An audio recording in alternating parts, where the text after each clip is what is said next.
This webcast continues the discussion of the lab Energy Stored in a Spring, and we are now at step 15, where it says make a graph of the stored elastic potential energy versus the displacement of the end of the spring. So in Excel, here in the third column is the elastic potential energy. And then look, the displacement is in the first column. Okay, so pay attention because we're going to have to do, be careful. Rather than just highlighting all three of these columns of numbers, I'm going to first highlight the column 1 of numbers, and then I'm going to hold the control key down while I highlight the third column of numbers. That way I've got the sets of numbers that I want to graph highlighted. Okay, so I highlighted the first column, and then I held down the control key, and then I highlighted the third column. And now I'm just going to go insert a scatter plot.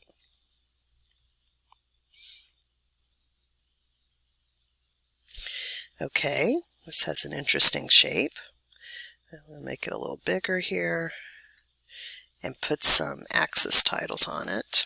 Okay, so this is showing the elastic potential energy stored in a spring versus the displacement of the end of the spring. And so on the horizontal axis we have displacement of the end of the spring, and that's measured in meters, and on the vertical axis we have the elastic potential energy, and that is measured in joules. Okay, once again, the origin is in the middle of this graph because we have some negative displacements as well as some positive. So I'm going to click on one of the numbers in this vertical axis labels, do a right mouse click then, and format my axis. And I'm going to put the labels here not next to the axis but low, and that will just move them over to the left. Makes it a little easier to see. Okay, so here's my graph. I'm going to get a copy of that, and let's put that in the lab report at step 15.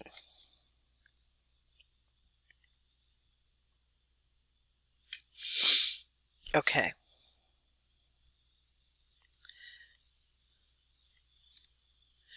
So based on the shape of the graph, what is the relationship here? I'm now at step 16. Well, the graph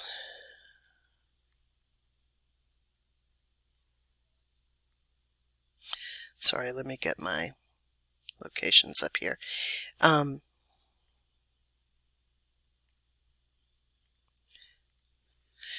The graph of the elastic potential energy versus the displacement of the spring has a parabolic shape, which has the function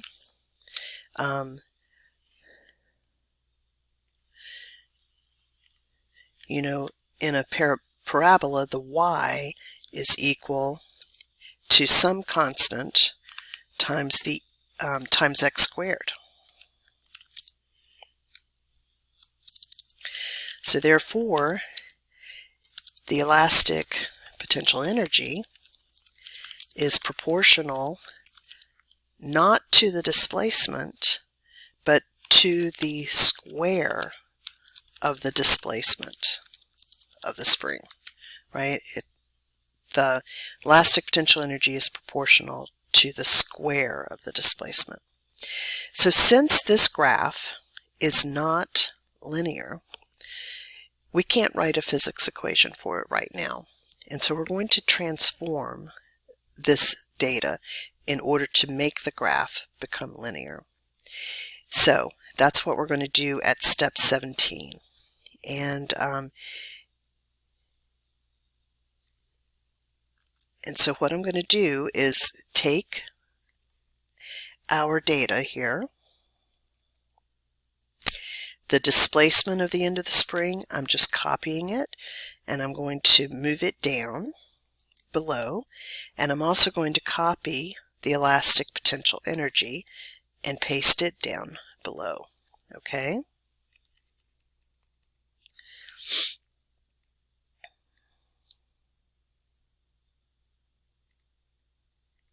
Okay, so elastic potential energy is actually proportional to the square.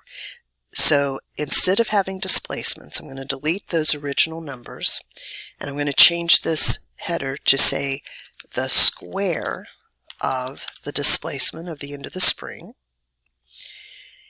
And now I need to calculate the square of the displacement. And so I'm going to let Excel calculate this for me by putting a formula in here. A formula always starts with an equal sign. So I say equal, and then I come up and click in the value of the first value of displacement, which was -1. When I click there, it put the address of that cell here in the formula bar. I'm going to click in there. I'm going to do a Shift-6 to get the little caret that raises it to some power, and then I type a 2 because we're raising the displacement to the power of 2. We're squaring it. After you do that, you can hit Enter, and now it has squared that, right? -1 squared is now 1. And I'm going to just copy this formula down the length of my table. To copy it, I bring the cursor into the lower right-hand corner, hold the mouse key down, and just drag it to the bottom of the table. Okay, now that I've done that, let me graph the elastic potential energy versus the square of the displacement. So I highlight those numbers and insert a scatter plot. And look here, it is beautifully linear. And so this is now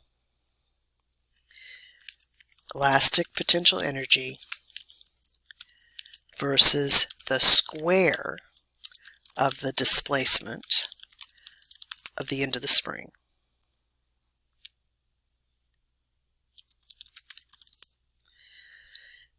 So now on the horizontal axis, it's no longer displacement, it's the square of displacement. And so it's no longer meters, it's meters squared.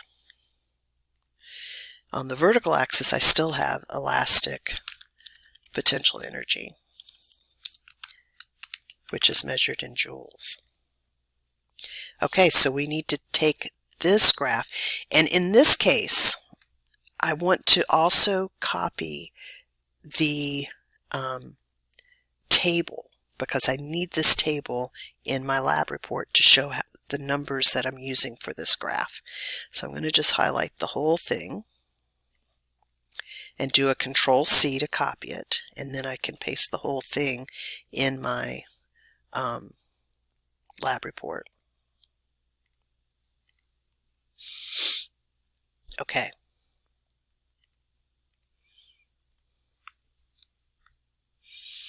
Okay, so that was figure 3. So now it says in step 18, it wants us to find the value of the slope, including the units. So once again, since this we are using a simulation tool, these points are exactly on the line, and so I can use any 2 points that I want to calculate the slope.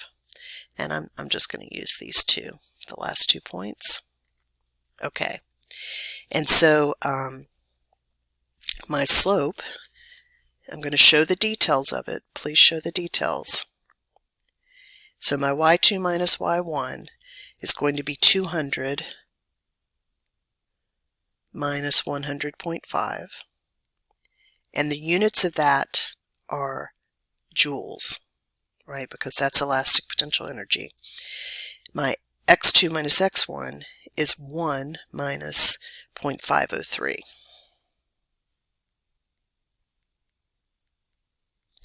And the units of this are meters squared.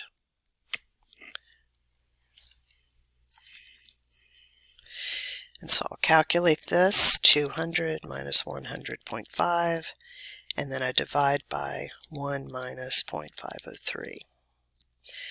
And so I get 200.201. Okay, keep 3 decimal places, and the units here are these units, right? So it's joules over meters squared. So then, to write a physics equation for that line, my independent variable is now the square of the spring's displacement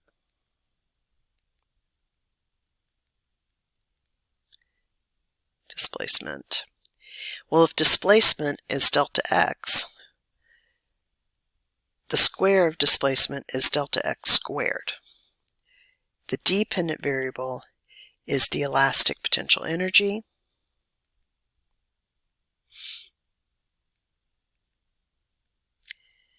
And elastic potential energy is uppercase E for energy with an EL subscript.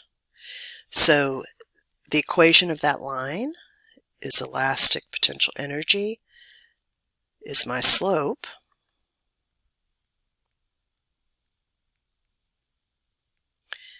multiplied by the displacement squared. Okay, and again we're ignoring the y-intercept. It was 0 anyway. Okay, the slope of figure 2 is related to the value of the spring constant that you chose at the beginning of the lab.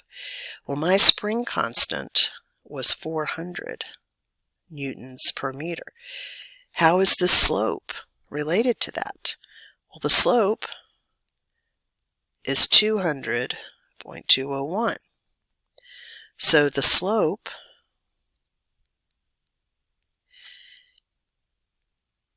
equals 1/2 of the spring constant. Hopefully you found that to be true as well. So we can rewrite the physics equation. We're replacing the numerical value of the slope with its meaning.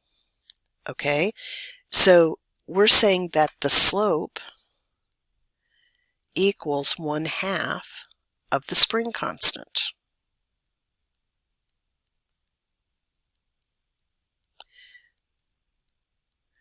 And since the spring constant is called K, it's 1/2 of K.